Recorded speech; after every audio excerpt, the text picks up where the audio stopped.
involving so many of the finest exponents of the modern rugby union game. And what a setting here for this star-studded Save and Prosper match to climax the centenary celebrations of the International Board. The two teams lined up there ready for the national anthem.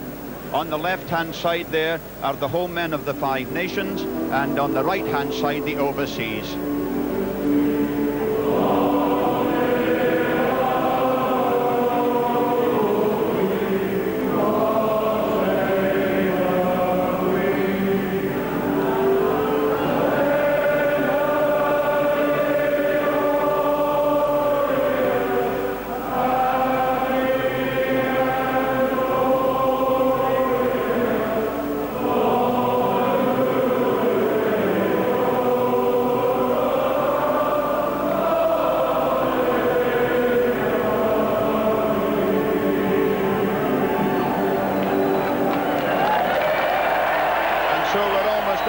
To start this great match. The 8 presidents of the countries in the International Board are just taking their leave of the pitch. Here they are, Albert Ega there and Sir Nicholas Shahady of Australia, making their way up into their special officials box. John Hart of the International Board, the retiring secretary at the very back there. And the pitch is in absolutely first-class condition.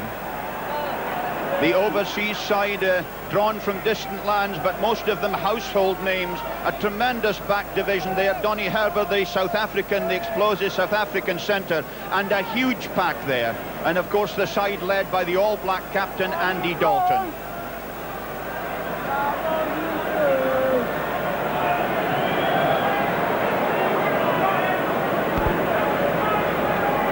And there are the men of the Five Nations ready to accept kick-off. The rare talent Serge Blanco there in his three-quarters have scored 37 international tries, but the forwards are going to have to work very hard indeed to hold their own against a big pack. And they're captained today by the man of Cork Constitution, Donal Lenihan. And a very well-known figure indeed, the referee celebrating his own jubilee, David Burnett of Leinster and Ireland, 25 years a referee and 10 years on the international panel. His Dutch judge assistants, that man of Neath, Clive Norling, and another visitor from down under, Colin Waldron of Australia.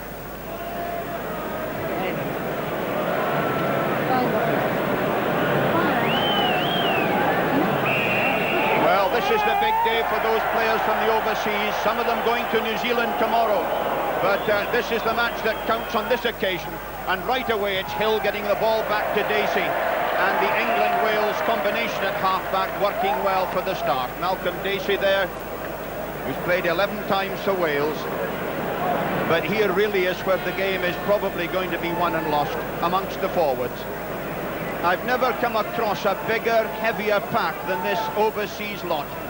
They average 16 stone 9, and in all my long experience I've never known a pack that heavy. Dalton throws. That's a nasty ball for Hill, and he did really all that he could do. Andy Dalton, whose father Ray was an All Black before him, played 20 times for the All Blacks, and his son here has played 34. Now there is Jean Condom, the big French lock forward who came in as a late replacement for Wade Dooley. Hayden goes in, see how he moved in, but being penalised, I think, for barging. Yes, I think the penalty there was for lifting. Can't really see the point of lifting Andy Hayden when he's about 6'6" anyway, but certainly the overseas team have started with a heck of a bang here, and I think that the Five Nations pack will certainly be up against it. And if I was them, I'd certainly be looking to move the ball against this big, heavy pack.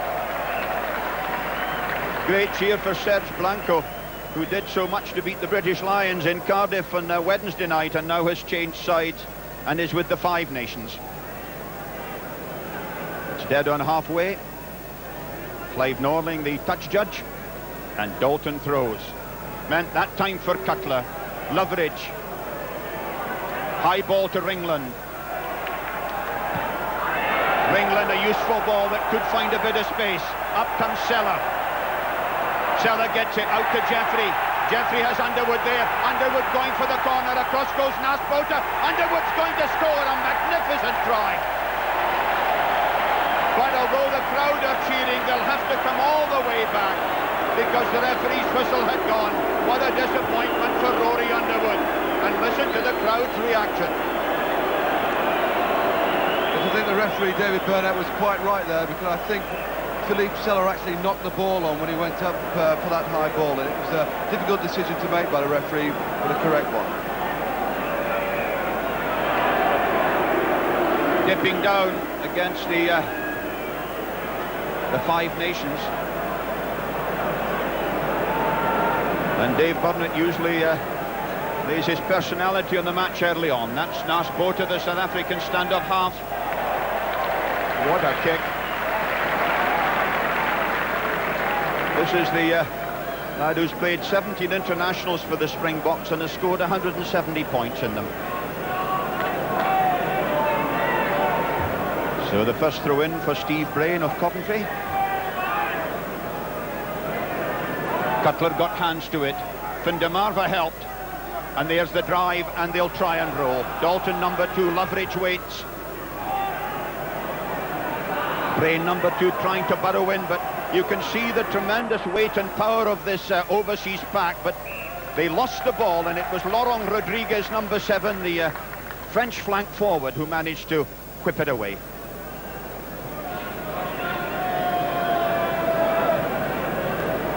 So there's Steve Cutler, this big fella they call Skylab, 6'7". Remember him with the Grand Slam Wallabies in '84. This was Dalton's throw. Hayden went down. Loveridge couldn't hold it. Through there goes Whitefoot.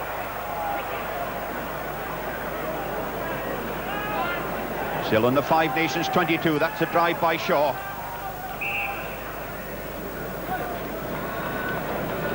But it was interesting play by Mark Shaw there, because he realised that the scrum half David Loveridge was trapped in the ruck, so quite cleverly picked the ball up and drove it on to give Loveridge time to recover his position.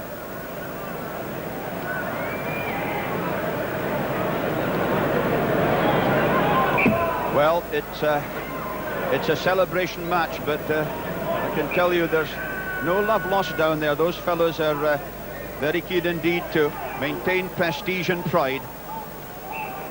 Yes, the scrummage had fallen in, but ominously that overseas pack looks very solid indeed. Not being turned or driven.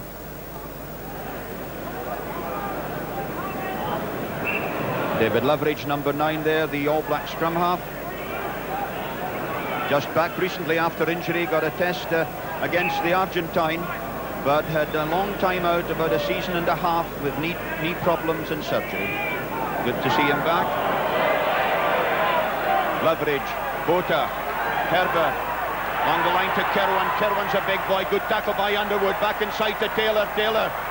Gould was the man who fed on the pass, and they've got as close as that. But it's a penalty. May have been for preventing release. And that was a good bit of covering there by Sella, the French centre.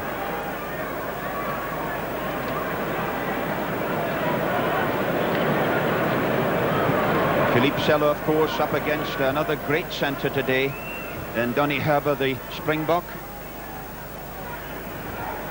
Meanwhile, Serge Blanco.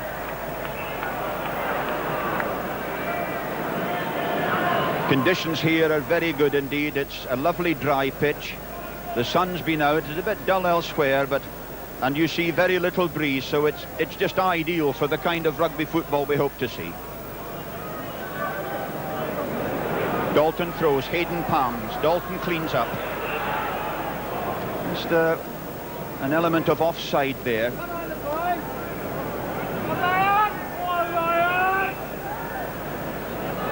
Now you'll notice the overseas backs moving up because it's the Five Nations put in. And Dave Burnett will want to be saying a little bit about those scrummages toppling in. Iain Milne on this side is against Enrique Rodriguez. They've played against each other before, but did you see that drive the overseas fellows mounted? And Hill, who had stood off very cleverly, managed to clear. I think Richard Hill and Ian Paxton, the scrum half and number 8 respectively for the Five Nations side, are going to have a lot of trouble at the back of the scrum, because certainly the overseas side are a lot heavier and they're using that weight to great advantage in the set scrummage. And if they're going back at this early stage of the game, they're going to be in trouble in the last 20 minutes. Dalton throws, Toynman palms, Loveridge, Bota, Herber again. The very powerful man Gould is up there. Oh, what a thumping tackle that was by Rodriguez. Well, that'll give the home fellas some heart. And now it's Dacey. And there was a real chance there to have released his backs. Malcolm Dacey probably feeling the pressure that his side have been under, but what an opportunity, Bill. What, a 4-2? Yes, at least it looked like it was a 4-1 at one stage, and certainly the advantage that the Five Nations side should have is that they're coming towards the end of their season when they should be feeling pretty sharp, and the overseas side are just starting out at the start of their season, so I would think that the Five Nations side want to run it as much as they can. So this stoppage for the injury there to Iain Paxton, being tended to by Kevin Murphy, former sales standoff, physiotherapist in Manchester.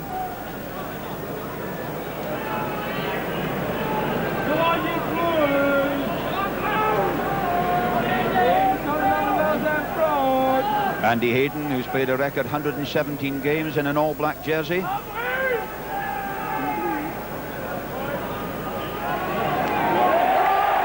That was Paxton driving through.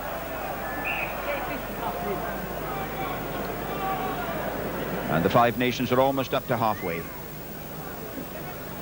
But just let's have another look at this scrummage.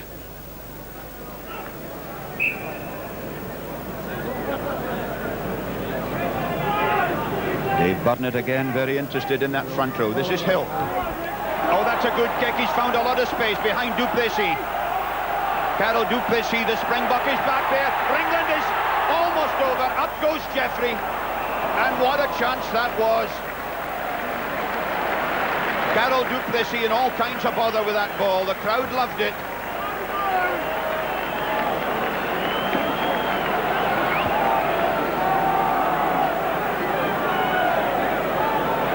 So that's the overseas line, the goal line, and it's Steve Brain's throw. The Five Nations have cut to 4. We need to use Paxton. Toynman got there. Now it's Cutler.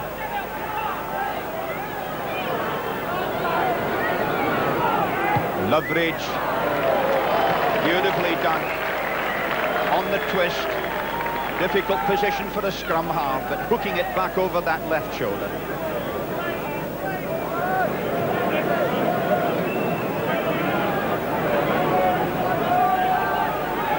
Just outside the overseas 22.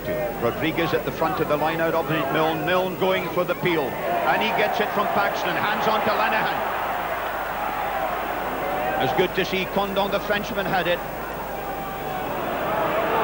but lost the ball.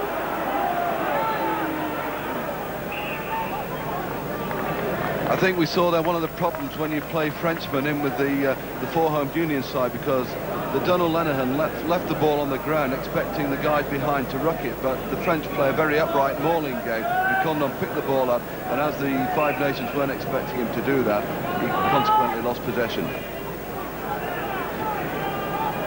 Midway between the overseas 22 and halfway. Loveridge again waiting for that ball angle. Now it's Bota.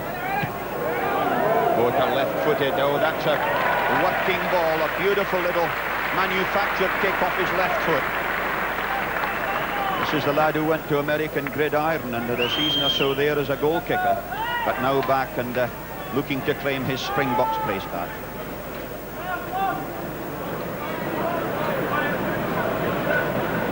Tremendous height all the way along this overseas line out. Andy Hayden at 2, Cutler at 4, and then Toynman, who's 6'4" at the back. Cutler got fingers to it. Dalton takes it in. Loveridge, Poidevin standing off, the Australian flanker. Shaw goes in. Oh, it's Loveridge, the man clear here. Bota with the drop goal. Just past that left-hand post. He's one of the great drop goal experts. He's one of the 4 to have dropped 3 goals in one international, and he's done it twice. But that one just wide. So they've played 12 minutes.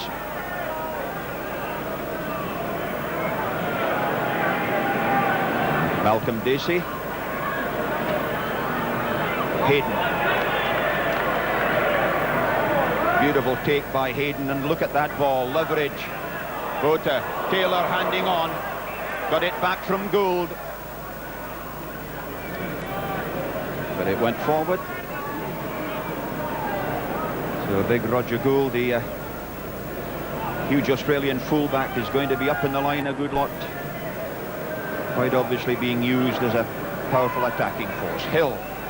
Blanco. That's a massive punt. Oh. One or two people in the crowd there booed when Serge Blanco went to take that kick. But if I was one of the Five Nations forwards, I'd be pretty happy with that, because there's nothing better to get up from a retreating scrum to go 55 yards down the field. Great play by Blanco.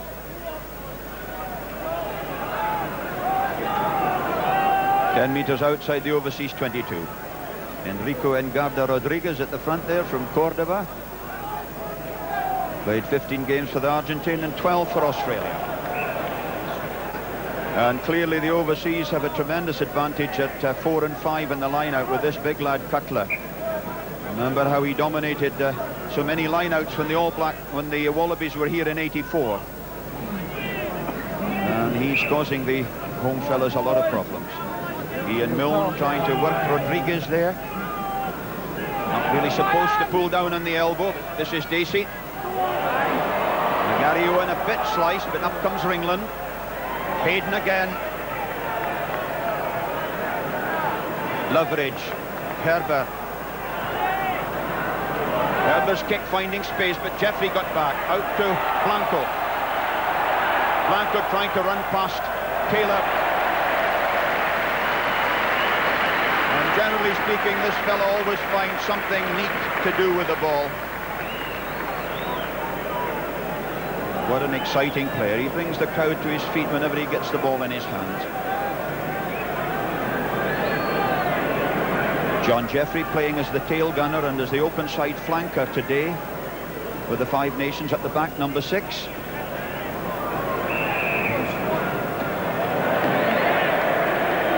Penalty there at the line-out for obstruction, and a chance for the Five Nations to go ahead. Yes, a good decision by David Burnett there, because certainly Simon Poidevin, he obstructed John Jeffrey when he came through on David Leverage there from that loose ball from the line-out. And whilst one or two of the crowd are booing with Michael Kiernan attempting to take this kick, that these lads are playing seriously today. It's no Mickey Mouse game, that there's a lot of pride at stake, and certainly they'd like to get points on the board if they can. So it's Michael Kiernan who's scored 94 points for Ireland in major internationals so far. Remember, he won the Triple Crown for them against England a couple of seasons ago. Kiernan then. Pushed it fairly well wide, taken by Bota.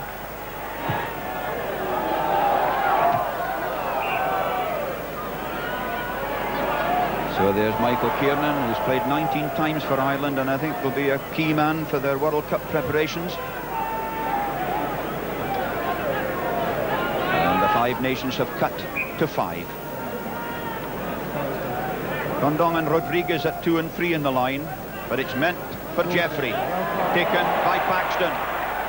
Good tackle by Taylor, on to Milne. Milne puts his 17 stones in.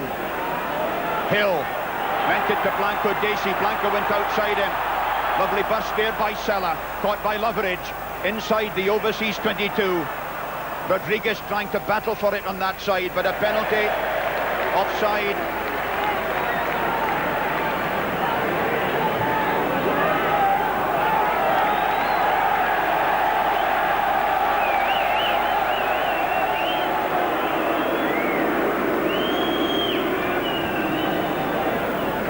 So back they're going, ready to take the kick at goal again. This time again Michael Kiernan. Obviously the crowd here very keen indeed to see the ball thrown about, but as you were saying, Bill, it's a deadly serious game. Oh, as both packs of forwards have shown, but the encouraging thing there from the Five Nations point of view was that the trio of Scotsmen, that the way that they attacked the ruck there, that they were extremely sharp and they were looking good indeed, and that was encouraging from their point of view. Kiernan then, Little kick, clean through. The Five Nations go into the lead. 17 minutes of the first half gone. And the Five Nations ahead by 3 points to 0.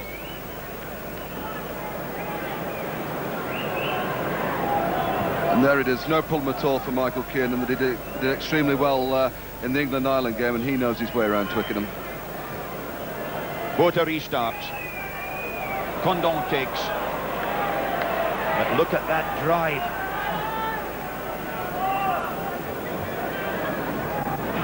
Something like 133 stones going in there as those overseas forwards drive together.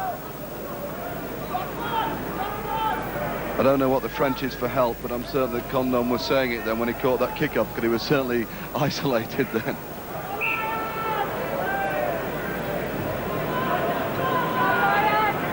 Of course, all this weight is taking its toll, undoubtedly, on the Five Nations pack, and you can see Rodriguez and Milne, who've met each other before.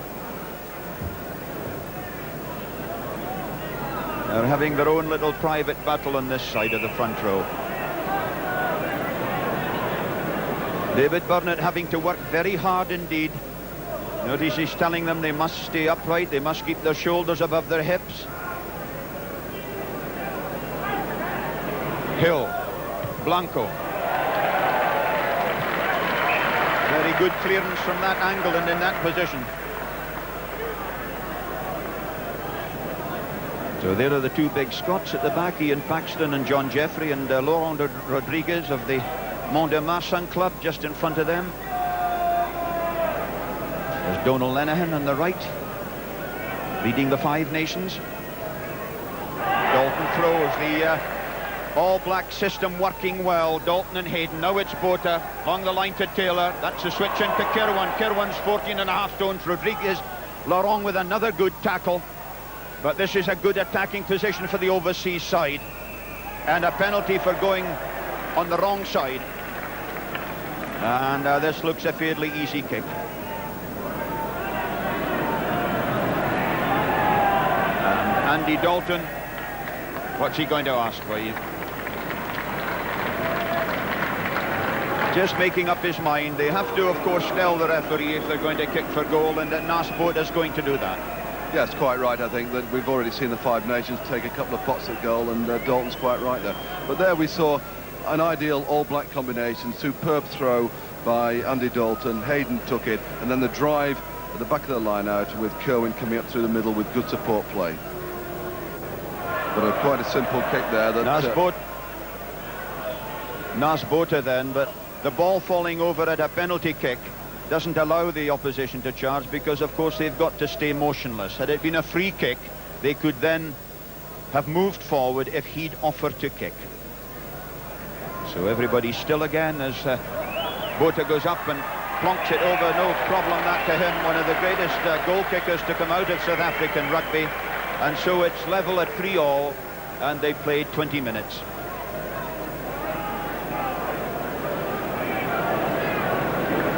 First quarter of the match over.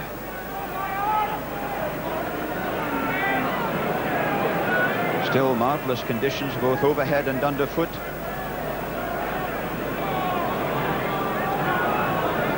And all waiting there as Michael Kiernan prepares to restart.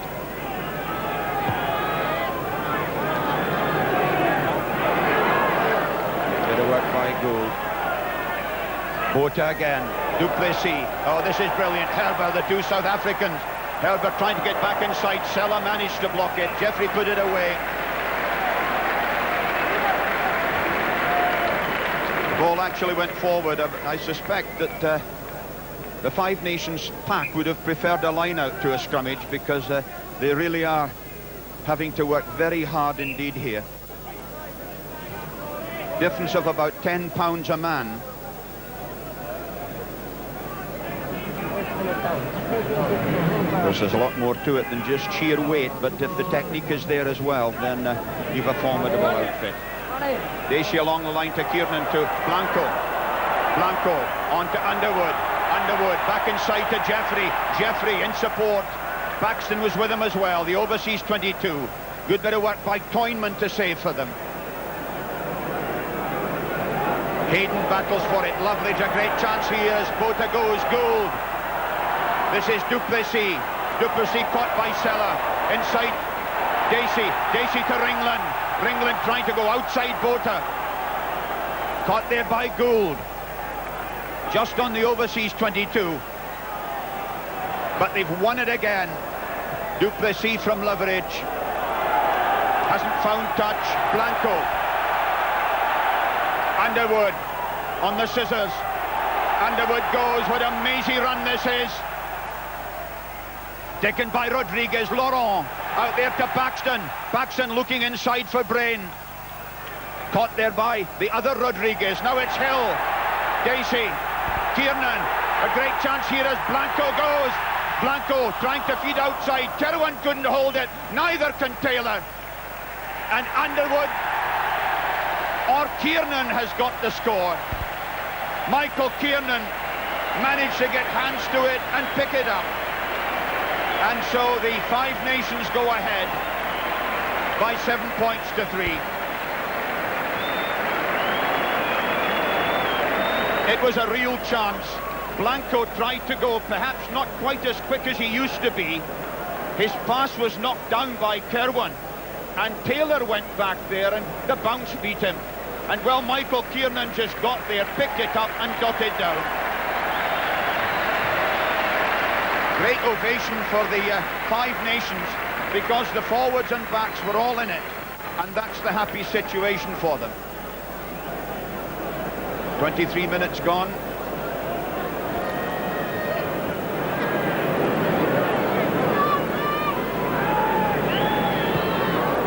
Kiernan with the conversion, but pushing it wide.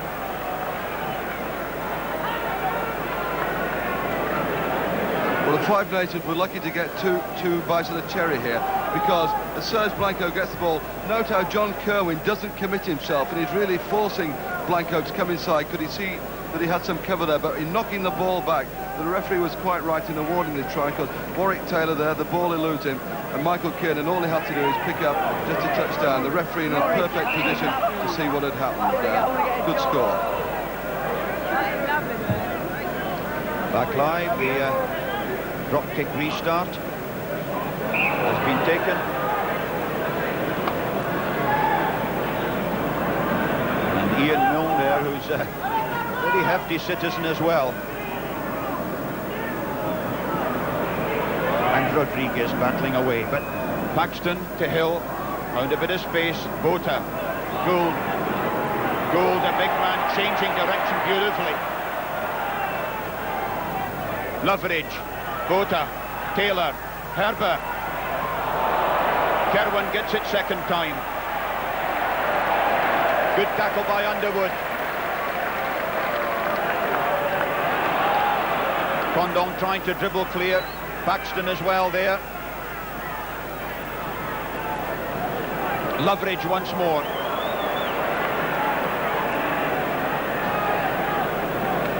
Well, this certainly is a hard bruising match, and it's developing into a very good match indeed.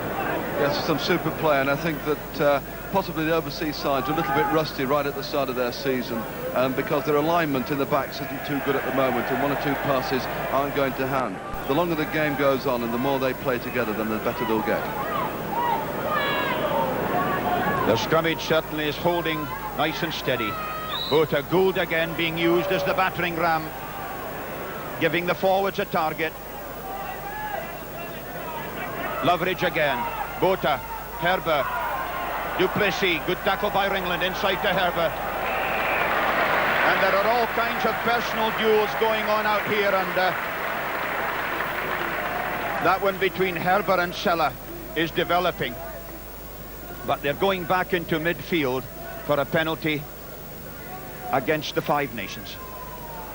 I think the referee was playing advantage there, because Ian Paxton certainly came over the top of that loose ruck trying to kill the ball, and whilst we wait for an injury to Tyneman here, that as you say, Bill, that there are some fascinating duels, and certainly the one between Herber and Sella I think is one that I'm looking forward to, because without a doubt the Sella was the most outstanding back in the Five Nations Championship, and Herber, the Springbok, has got a superb reputation and done extremely well on all his visits here with the Barbarians and various overseas sides. Bota once again. Yes, just got inside the post. But good judgment by him, his second penalty goal. That cuts the deficit to just the 1 point. 7 points to 6. They've played 27 minutes. So this game providing a lot of what's good in rugby football. Really tough, hard, unrelenting forward play. But a lot of movement among the backs as well. And the crowd are enjoying it as well as getting suntanned at the same time. Kiernan once more. Kerwin. Dummies to Gould. Now this lad's 14 and a half stones. Look at him go, the young All Black wing. Boydevan on to Taylor. This is brilliant stuff up to halfway. Herbert once again. The power man of South Africa kicks on. Back there goes Blanco. Well, that was all he could do. But notice how this burly South African centre forces himself into play. Remember how he scored 4 tries against England on their tour in South Africa. 3 in the second test. Takes a lot of holding. Loveridge puts it in. Toynman was intending to go for a big one, but it's Bota again. Herbert to Gould.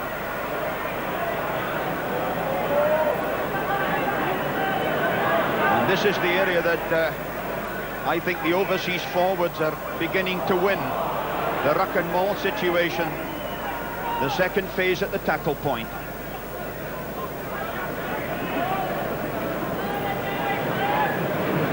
So this is, what, 10 metres out?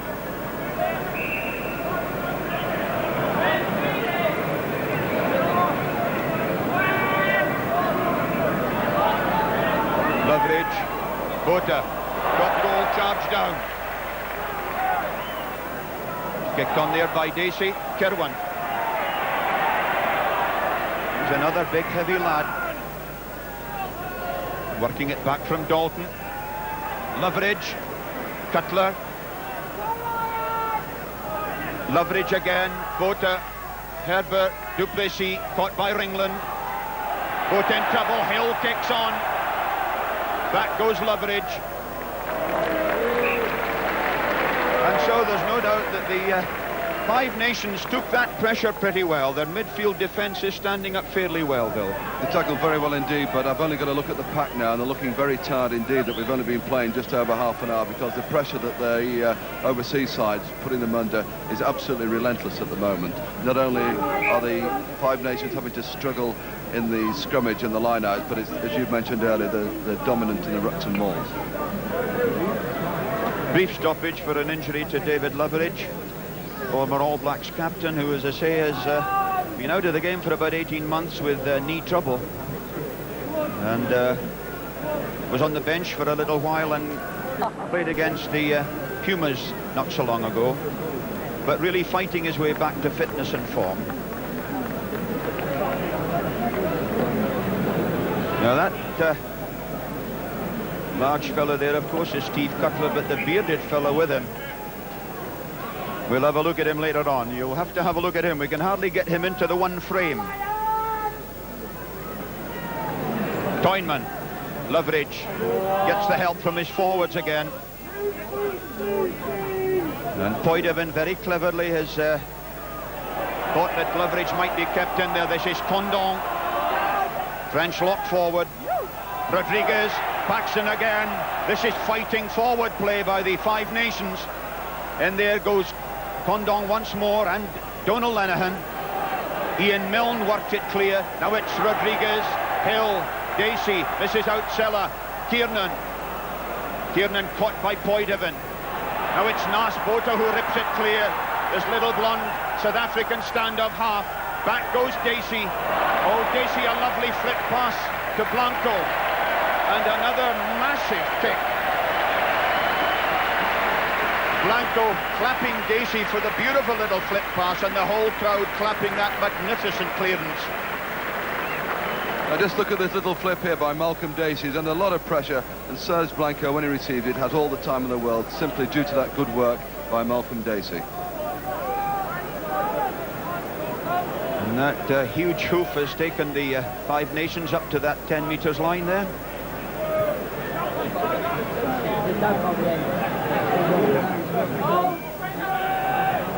Buckler hands again, Loveridge, Bota, Taylor, Herber, Kerwan.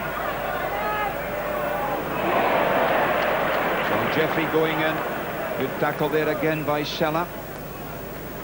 And very interesting that Rodriguez, here he is, number 7, going back into the scrummage. But he noticed that Sella was committed, and so he stayed out as a centre, the big flank forward. And there's Philippe Sella, who's putting in some crunching tackles. The man they call the locomotive because he pulls the whole of the French back division along with him, number 13. It's Loveridge again to Gould. New Zealand to Australia. Blanco gets it. Left-footed cross kick. Bota waits. Changed his mind. Real trouble here as Gould tries to save. In goes Rodriguez. Now Andy Hayden. I think Nas Botha had one look at Iain Milne at 18 stone bearing down on him, and he certainly bottled it, as they say in the north of England there, that there was no way he was going to take that ball. I don't know what the South African is for yours, Bill, but I'm sure he said it. The overseas 22.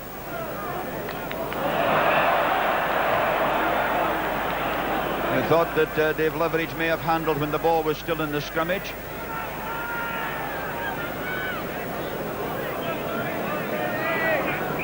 And one suspects that the fewer scrummages there are, the more the Five Nations will like it. Hill doing well. Dacey thinking maybe of the drop goal. Dacey half through. Tap tackle by Poidevin.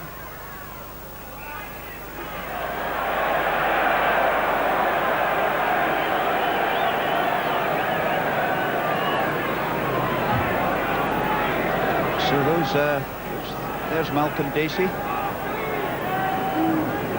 What is that knee bandage? He went off from training yesterday with a big swelling there, but past fit this morning and going quite well so far. Bota misses out everybody to Herber. This is Gould. Duplessis trying to run round Ringland. Back inside beautifully to Herber. Herber once again tackled by Sella. Look at the battle they're having. I think they both know that they're rated as probably the two finest centres in world rugby at the moment. And no holds barred.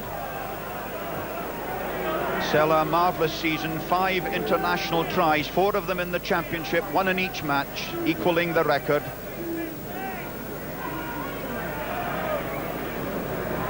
Loveridge. Bota standing miles away. This is Taylor. Caught by Dacey. Poidevin. Loveridge again. Bota once more. There's an overlap here. The kick through by Bota. If he gets a bounce, it could be a try for him. Bota feeds on to Herber. The try is given. Magnificent support work by the big centre. And the overseas side have gone ahead, and the 2 Springbok players made it. Bota actually had an overlap here, but he decided to put in the little grub kick. And it was really into space. There was hardly a soul there. All he had to do now was control it. He kept his head pretty well, and as he felt the pressure, he gave it to Herber, and Herber, well, from that distance, there's no stopping him.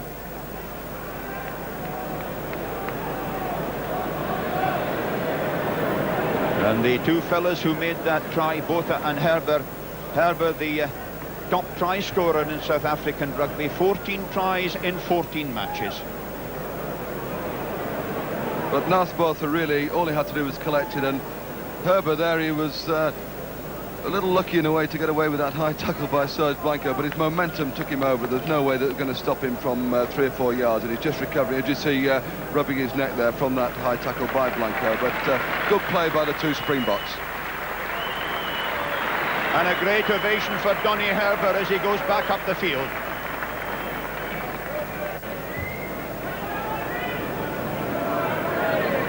And we go back to the fellow who's been rated Bota the boot because of his remarkable kicking exploits for the Springboks. The Irishman will remember that he beat them off his own boot in the second test match when they toured there with 3 drop goals and a penalty goal, a 12-10 win. Bota then. just pushed it wide. But the overseas unions are ahead now, 10 points to 7. And they've about 3 minutes to go to the break.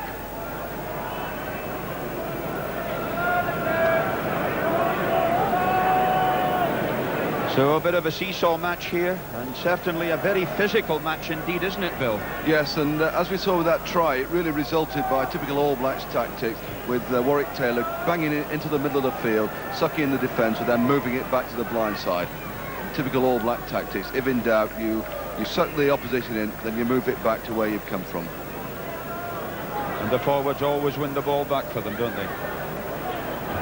So we're 10 metres outside the overseas 22. Simon Poidevin, number 6 there from Sydney. And a great tour with the Australians here in 84. A long throw meant for Jeffrey. Hill, Dacey with the twinkling feet. Hill once again did well. He noticed Poidevin in midfield, so he changed the option. Good bit of thinking there by Richard Hill. It's the overseas 22.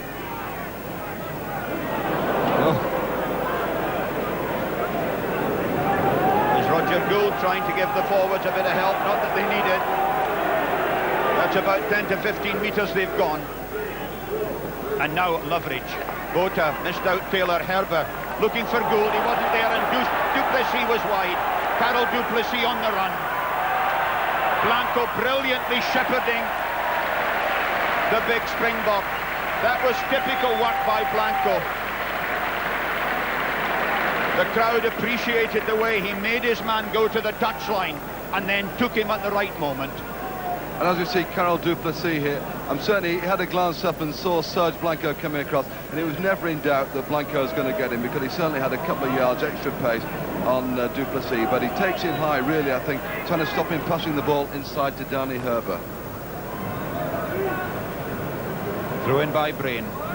Loveridge. Bota. He's a tricky little fella, this. And once again, taking the ball back to those huge forwards. And again, that sapping drive of theirs. It really is mightily impressive.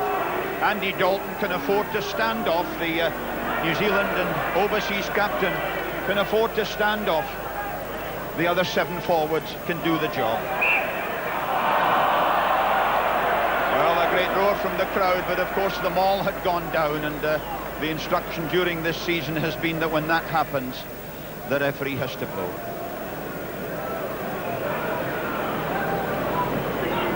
Those front row fellas must be feeling the strain, because in the second half we'll get a better look at the tight head prop of the overseas side, and you'll see how big he is. Loveridge, Bota, Taylor, the dummy, and clean through. Lovely little break. Kerwin couldn't quite take his pass. Look at this by Dacey, chased by Fundamarva. Dacey all the way now. Oh, what a pity it went out.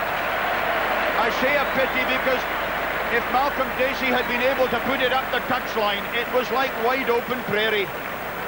Yes, I think there was a bit of fear in Malcolm Dacey's eye here as he gets the ball, because just notice number 3 for the overseas side, Philippe van der Merwe, who's about 21 stone, and I think Malcolm Dacey was looking at him there thinking, I don't want him to tackle me. He's just said, what was that? He's standing number 3 in the line-out there. There he is, the captain of Western Transvaal. He's 138 kilos, 21 stone 3. Herbert again. Duplessis goes uphill, back inside. Cutler takes it. And that was Iain Milne back and trying to drive clear. Iain Milne, who really has been the cornerstone of the Scottish pack since his first cap back in '79.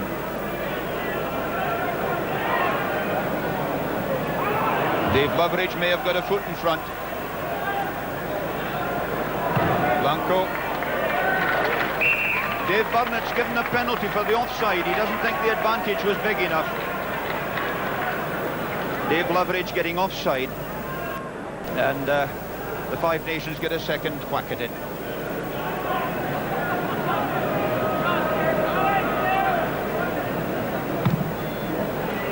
Blanco once again, gaining a few extra meters.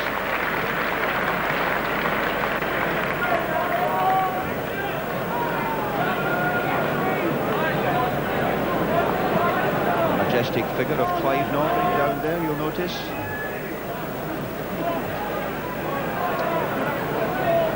It's Clive Norling, who's had 13 international matches as referee now. And Andy Dalton to throw. Again, Hayden in the middle that time. And you'll notice how Hayden caught it and immediately drove. Very impressive indeed. Offside against the five home unions. The Five Nations. And they're going to take a short one. Listen to the rejoicing here.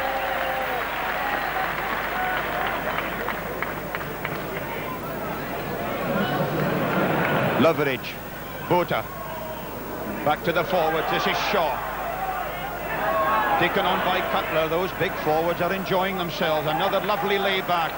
Bota, Taylor, Gould, Rodriguez, Laurent again in on the tackle, but once more it's Bota along the line to Taylor. Herbert, this is Kirwan, the big New Zealander. Kirwan going for the corner. Can he make it? Trying to get it back inside to Herbert, couldn't manage it. John Jeffrey across. Dacey was there as well. And the referee's whistle goes for half-time, at the end of which the overseas are leading the Five Nations by 10 points to 7. A tremendously hard, bruising match, but with a lot of good rugby, and I'm sure with the conditions good, plenty of really exciting stuff to come. Fascinating match, and we'll be back at Twickenham live for the second half. Well, in this afternoon's soccer, very few goals around, but the ones that we have got are very important. Chelsea are ahead against Newcastle. Pat Nevin, the scorer, after 21 minutes. And Liverpool, the league leaders, are ahead at West Bromwich Albion. We can hear about that from Jerry Sinstadt. Well, the difference in class has always been apparent here. Liverpool confident, stroking the ball around in very much vintage style. They almost scored when Rush was put through, but Naylor came out to make a very good save. But then another ball over the top, pursued by Dalglish, should have been Cowdrills. He stumbled, made a mess of it, and nobody cooler than Dalglish. A lot of trouble with not only the weight, but the pulling of Findemerva. Loveridge the switch to Bota, Duplessis. Lovely chink inside. Coming well off his left foot, took the tackle well. Doyman over the 10 metres line, lovely pass to Herbert. Kirwan takes it. Good tackle by Underwood, inside to Herbert. Blanco has him, so has Jeffrey. Doyman was there, they're 3 metres out. Loveridge, Bota, inside to Kirwan, must be a try, all the way. The 20-year-old from New Zealand has done it, and he must be absolutely thrilled. The crowd appreciates.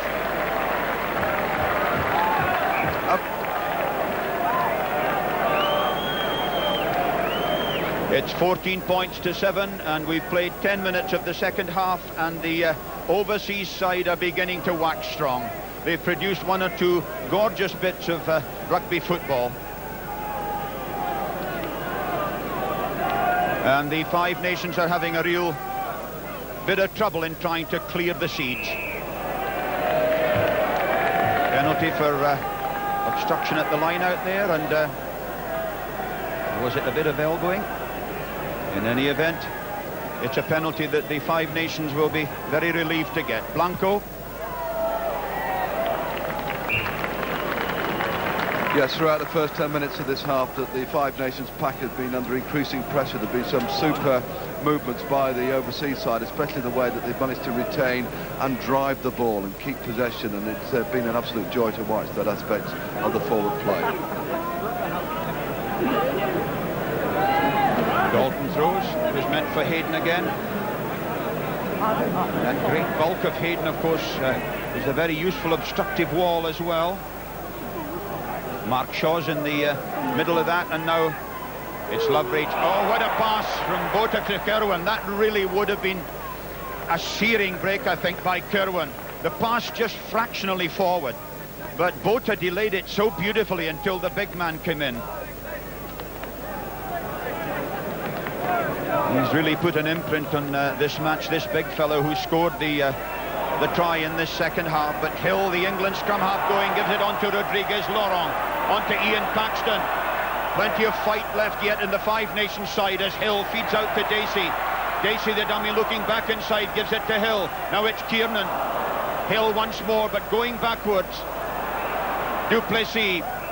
And you need hardly ask who that was. Simon Poidevin, this Australian flank forward, who always seems to materialise at somebody's elbow when the pass is given.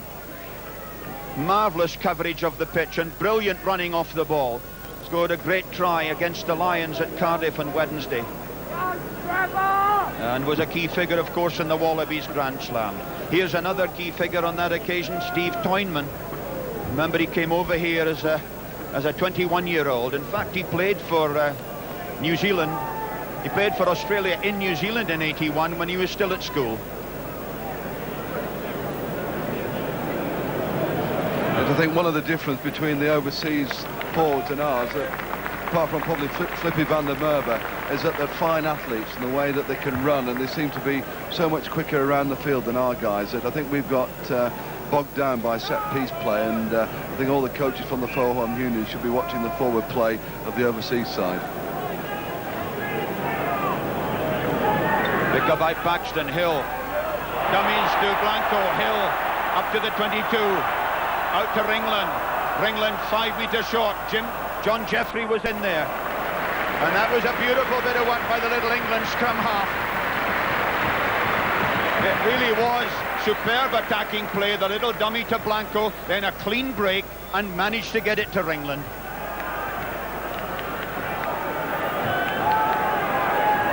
So the overseas side, for the first time in this half, right back inside their own 22. And the long throw meant for Jeffrey. Sella picks up, fed out to Rodriguez. Rodriguez, Sella. Lenihan battling on. Hill. Blanco. Chip through meant for Anwar. Blanco's there, but it's been disallowed. An overseas hand got to it first of all. And Blanco's rueful smile there because he was so near and yet so far. But here he did. Look how Serge Blanco just flips the ball up there, and he's very lucky indeed here. And John Kerwin, who's a big lad, did extremely well at 14.5 stone to turn there and beat Blanco to the touchdown. A very long restart kick. Underwood. And he's got plenty of room. Poidevin chases him. Dalton. Dacey. And maybe a late tackle on Underwood. Yeah, there certainly was a late tackle by Andy Dalton, the overseas side hooker, that Rory Underwood had let that ball go, and Dalton certainly hung his elbow out there and caught Underwood, and I'm surprised that the referee didn't penalise him immediately as opposed to let the play go on for a couple of yards. They should have stamped down on it right away.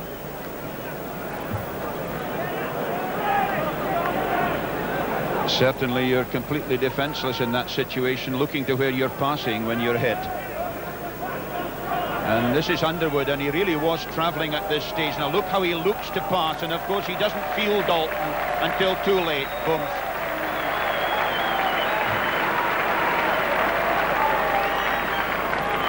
But happily the England wing is okay.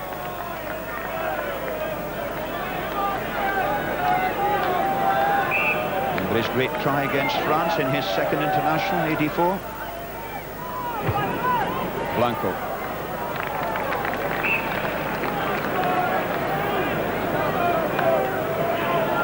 So the game now reaching a very interesting stage. 16 minutes of the second half gone. The overseas ahead by 14 points to 7. And a question now of how those Five Nations forwards can keep the pace going. Notice how Steve Toynman, the number 8, has come to the front of the line out. He lets Cutler go right to the tail, but it was meant for Toynman, and well, Big Shaw, Mark Shaw, was pretty angry there. It was an obviously practiced ploy. Toynman to take it short, to peel up the front of the line out, didn't come off, and Hill gets the penalty. Sella, Rodriguez, battling on, the big French flanker almost up to the 22, taken on by Paxton. Paxton tackled by Gould. This is great play. Out there to Blanco. Kiernan, Blanco on the loop. And Blanco thrown out of there when he didn't have the ball. Dave Burnett just looking to see what was happening. It went forward, but Blanco was really played and obstructed. Yes, even though he was obstructed there, Bill, the trouble was that from the Five Nations point of view, that they stood still when they received the ball. They want to come back a good 3 or 4 yards and move at pace, because it's easy for the defender if they just stood still waiting for him. Bota again, little fellow, big kick.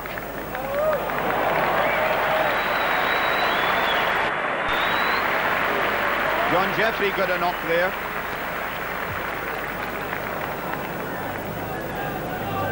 Big farmer from Kelso in the Scottish border country who's made such an imprint on the championship this season. So they're just outside the Five Nations 22. Rain with the throw. Cutler with the palm, but obstruction again. Not me, was it? I didn't catch him. In Australia. Yeah, it's a bit difficult to look the picture of innocence when you're 6'8" tall, Bill, as Steve Cutler is. Blanco. The beauty, Bota might, yes, he'd thought of taking a quick throw in. He could have got away with it. He was right where Clive Norling was.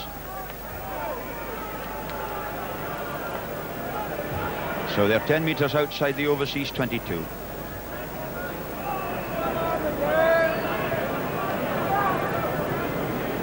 Andy Dalton, who's led the All Blacks since Ray Murray packed it in. Just with the throw. Trying to disguise it and doing it well. Hayden once again, and again the driven line out. Notice how they drive, and notice how the home players have to retreat, have to go backwards, have to adjust their positions. Bota again. That's the up and under this time.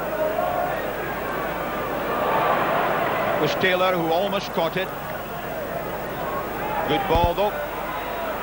Dacey. Dacey tackled after the kick was in.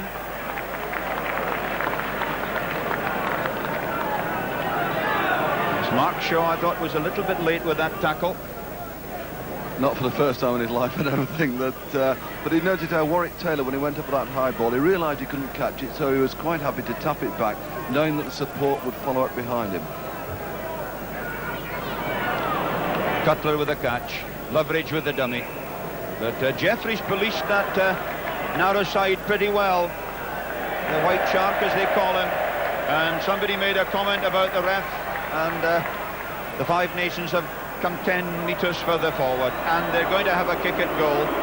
Well, you can hear the disappointment round the ground, but it is 14-7, and 3 points would be quite handy at this stage. The onus on Michael Kiernan, who's already scored the penalty and the try.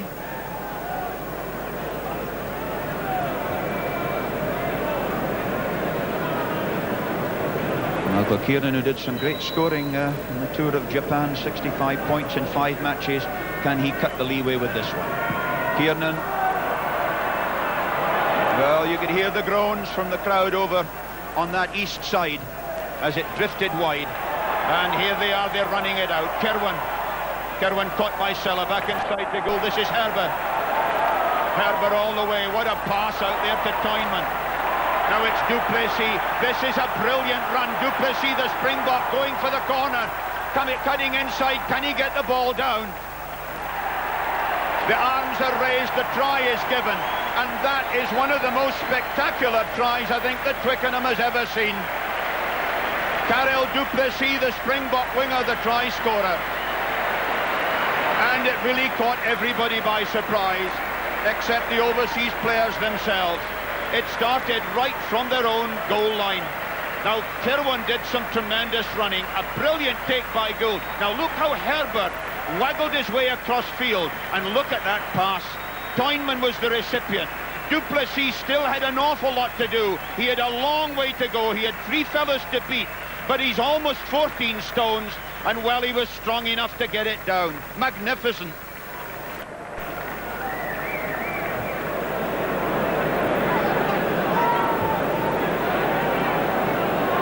$18 points to 7 then, and we're into the last quarter of the match. And away out on the far touchline is Nas Botha. Pretoria University plays for the Tuckies, I think their nickname is, in Northern Transvaal. And here he goes, pulling it round, bisecting the post. Another lovely kick. 8 points for Botha. But here is absolutely magnificent support work here that John Kerwin, lovely take. And just look how everybody comes at pace. Danny Herber flips out a beautiful pass. Steve Toyneman realises he can't make it. And here we have Du Plessis. And as Bill McLaren mentioned, he's got a lot of work to do here. He jinks inside, but it's his momentum and strength that twists and takes it over. And you notice how Clive Norling, the touch judge, immediately moved underneath the post to help the referee in his decision. So there's 13 points in it now, and they've played 23 minutes of the second half. And what a day the South Africans are having with Herber and Du Plessis both scoring tries, and Botha with 8 points. But Dacey fighting back. The Welsh stand-off half trying to feed out there to Underwood. But that wasn't quite the quality of pass that Herber gave out to Toynman. A quick throw in there to Mark Shaw, caught by Hill. But it may not have been taken at the correct place. The referee is the judge of that, and the touch judge deals with putting a foot in touch, the correct side bringing it into play, and of course using the same ball for a quick throw-in. But the referee decides whether it was at the correct place or not. Dalton throws, Cutler catches. Loveridge. There was the big lad Kirwan, who obviously enjoys his getting himself involved, standing in a kind of extra stand-off position. Good to see a big wing looking for work.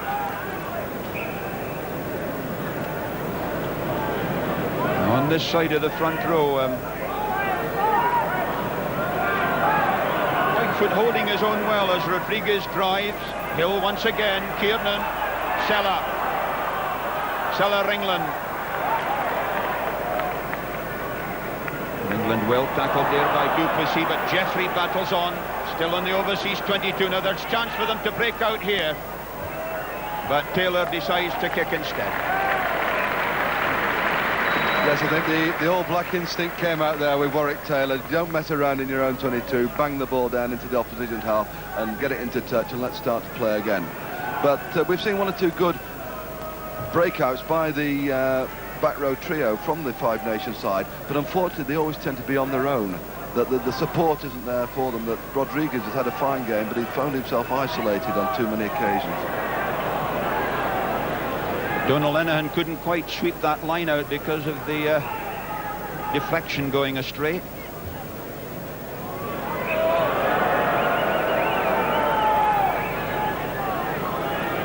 Now Jeff Whitefoot on this side of the front row for the Five Nations was 30 years old yesterday, but he might well feel about 60 after the end of this match, having to pack against this great 21 stoner. It really has been hard graft in there for Whitefoot, although he's stuck in well. What a pass from Loveridge. Did you see that? Du Plessis once again wiggling and waggling on to Cutler. Cutler, the moving lighthouse of the Australian pack. Now Loveridge, Botha, Taylor, Herber. What a take by Herber. Kirwan going hard. Sella missed him, but he gives it inside to Gould. It's Toynman now. There's a drive by Rodriguez. Rodriguez being driven over, and another try given. It could well be the prop from the Argentine now playing for the Wallabies. A magnificent surging drive after the smuggling. Yes, Enrique Rodriguez is the scorer. And, well, the overseas side are now out of sight.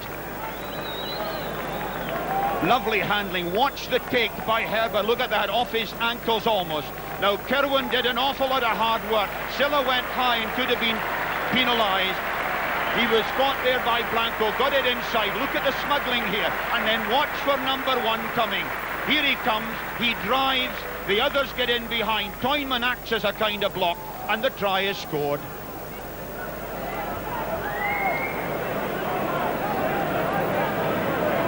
And so the Rodriguez try gives Bote the chance again to add to his total. Unlucky, comes off the upright.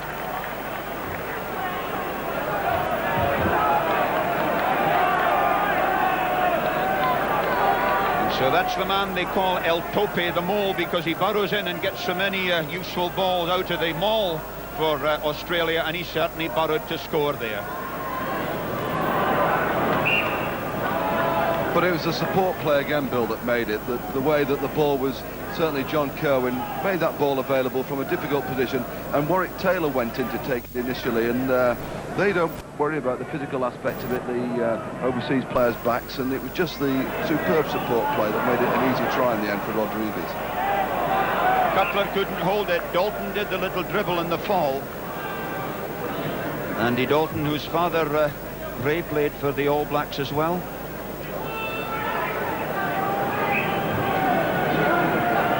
And it really has been high-speed action from the overseas side. Paxson going, but you'll notice not getting very far up that fringe. And, of course, not quite getting the all-out support that the overseas players have had. But Ian Paxson really has battled magnificently, looking very fit. Scotland, of course, going on a tour to France and Spain next month. Hill. Dacey, Kiernan, Dacey on the loop, the switch to Blanco. Blanco, beautifully tackled by Poidevin. On to Jeffrey. Jeffrey.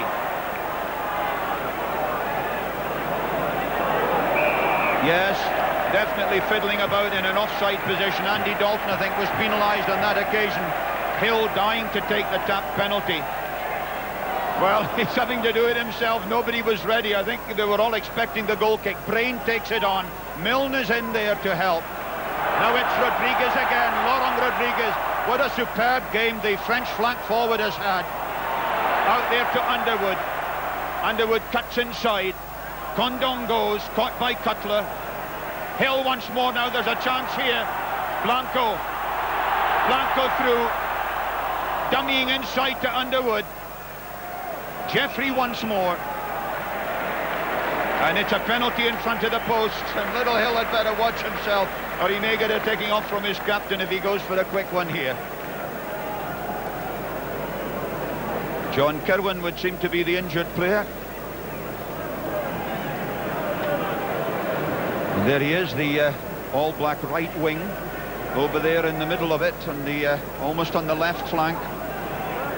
And the crowd really have enjoyed this match. They've seen the home players and the Frenchmen at the receiving end in this second half, 24 points to 7. But it's been full of movement and a real good end-of-season celebration with all the physical commitment you'd expect from players in the highest class. And certainly, Bill, plenty for us to learn from those overseas men. Yes, that's right. If there's one thing that I think that we could all learn from them, is the way that they retain the ball and they keep the game far more mobile than we do. In the four-home unit, we tend to go, as I said earlier, from set piece to set piece. These guys don't want the set piece. They want to keep on running. Here's the tap penalty as Hill feeds it out to Jeffrey, taken on by Kiernan. He's caught by Gould. And once again, you'll notice the whole thing rolling forward, upfield. And there, a good set-piece position, just falling apart, really, because of the pass not going to hand.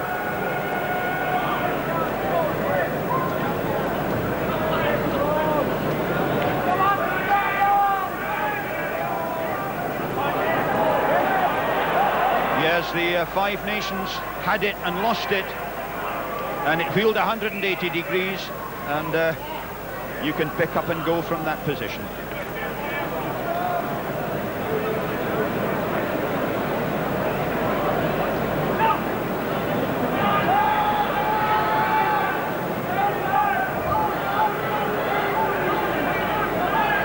Loveridge, Bota. He kicks it an awful distance for a little fella, this.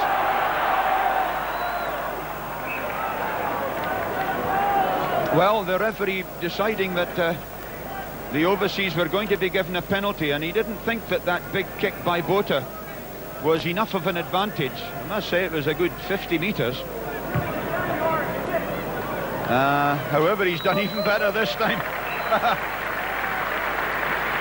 He has been an eye-opener, this fellow. In this country we tend to think of Nas Bota as just a goal kicker, but he's a beautiful little player, comes off either foot, and he kicks a massive distance with either foot. He's an all-rounder.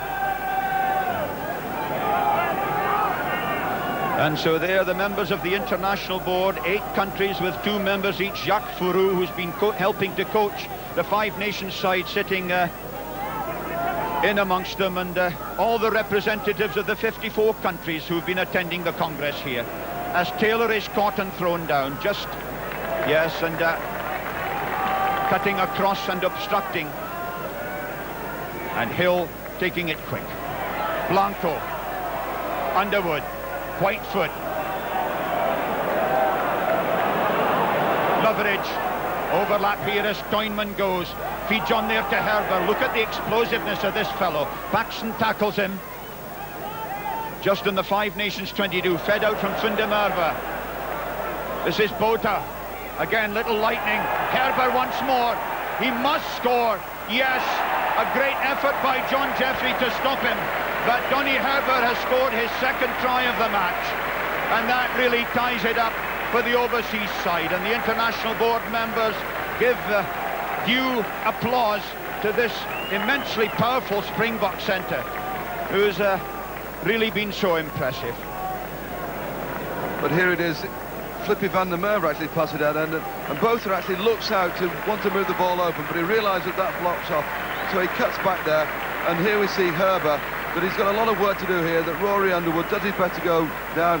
John Jeffrey just about stops him, but the great strength of Herber managed to reach out and touch down for a 2nd try. Bota once more, that looks better, but once again just sliding past. He's been so close with most of his kicks. And it really was a beautiful bit of work. Again, Bota jinking. Now, he made such a lot of ground, the little fella, and Herber, of course, does everything at fantastic pace. There's a great effort by Jeffrey, but not good enough. 28 points to 7. They have about 5 minutes of the match remaining. And hardly the time when the 5 Nations should have been putting the ball straight out of play. Those big overseas forwards have really enjoyed the scrummaging, although I must say those front row guys of the 5 Nations have stuck in very well against tremendous weight. You can see the crunch as they go in. The International Board have been trying to eliminate that from the game as being dangerous. Loveridge, Herber again, Gould to Kirwan with the overlap. Herber is outside him, Kirwan going back inside there to Poidevin, couldn't get it. Gould may have put it over, but it was knocked forward.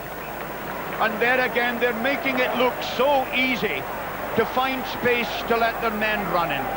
And I think Will Bowman's point about the fact that they do everything at top speed, so that when they take the ball, they're already difficult to stop, has made such a difference.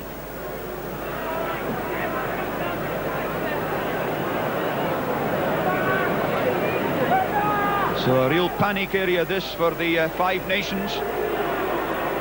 Yes, Iain Paxton got his hand to it, but because the 5 Nations had taken it over their own line, it'll be another scrummage, and this time the overseas side will be given the put-in. Now, will they go for a pushover? As I say, they've been seeking to eliminate that in the New Zealand game.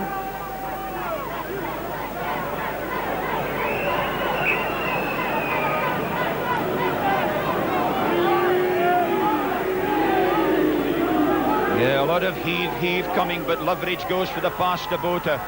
That was Taylor. Poidevin takes it. Have they driven over again? The try is given again. Poidevin had the ball. Now let's see if the Australian flanker gets up. Last of all, He may have smuggled it to a colleague.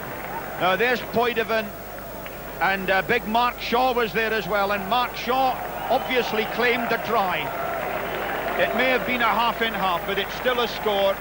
But it was the support play that made this, and both have flipped it up to Warwick Taylor. And look how Simon Poidevin's the first man there. He keeps on his feet, he gets in a driving position, and number 7, Mark Shaw, he's the man who gets the try. He keeps driving, the support from the packs behind him. The referee's in a good position to see that he's touched down, but it was the support play that made it. No, Nasbota will want to finish with a flourish. He's had 2 penalties and a conversion. Oh, it's the second time he's hit the wood. Well, it's early in the season for them, and they'll no doubt start going over with more regularity as the season goes on. It's a lovely bit of switch play here. And then, watch how Poidevin took it, and then the thump from Shaw as he came in. Poidevin, number 6, was still at the front. And I think they'll both be claiming that one. There may be a point on that one between the two of them. But in any case, it's 32 points to 7. And they're almost at the end of the match. About a couple of minutes to go.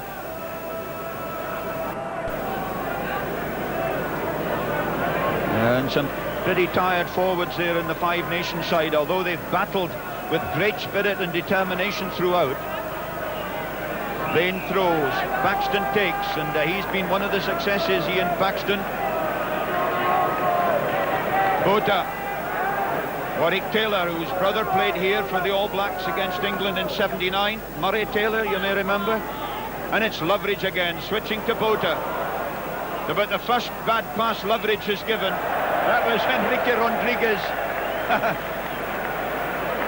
As I say, he played 15 tests for the Argentine and then emigrated to Australia and played 12 for them, and doing a bit of 7-a-side up and unders there. I think he probably enjoyed that kick ahead more than he did getting his try. You know, props always like that kind of thing. They're just relieved when the boot meets the ball, Bill. Great pick-up by Dacey. Sella to Dacey.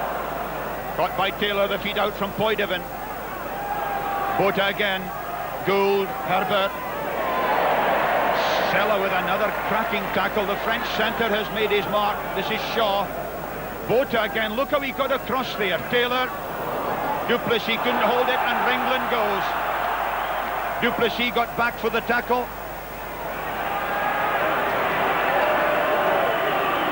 A penalty at the tackle point. But a remarkable bit of running back by Nasbota, Bill. One moment he was over here starting it on the right, and the next minute he appears away on the left. Yeah, it's a sign of a great player, how they can read the situations. Sella's also had a superb game for the home unions there. John Jeffrey powering on.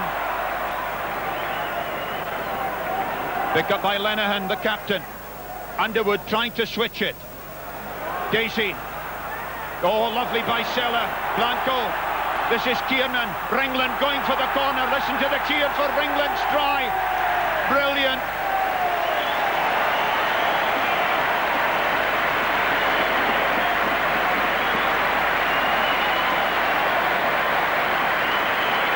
Yes, the crowd simply loved that.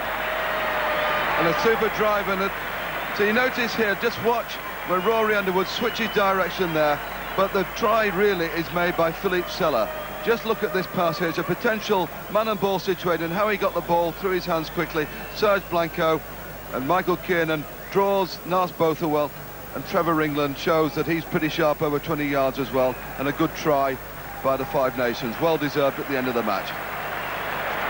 And a great cheer for Trevor Ringland, whose try has cut the deficit to 32-11. We're a minute into injury time. He's scored 3 tries in the 4 championship matches this season, Trevor Ringland, and he's got 7 for Ireland altogether. And it's Serge Blanco with the chance to kick the conversion.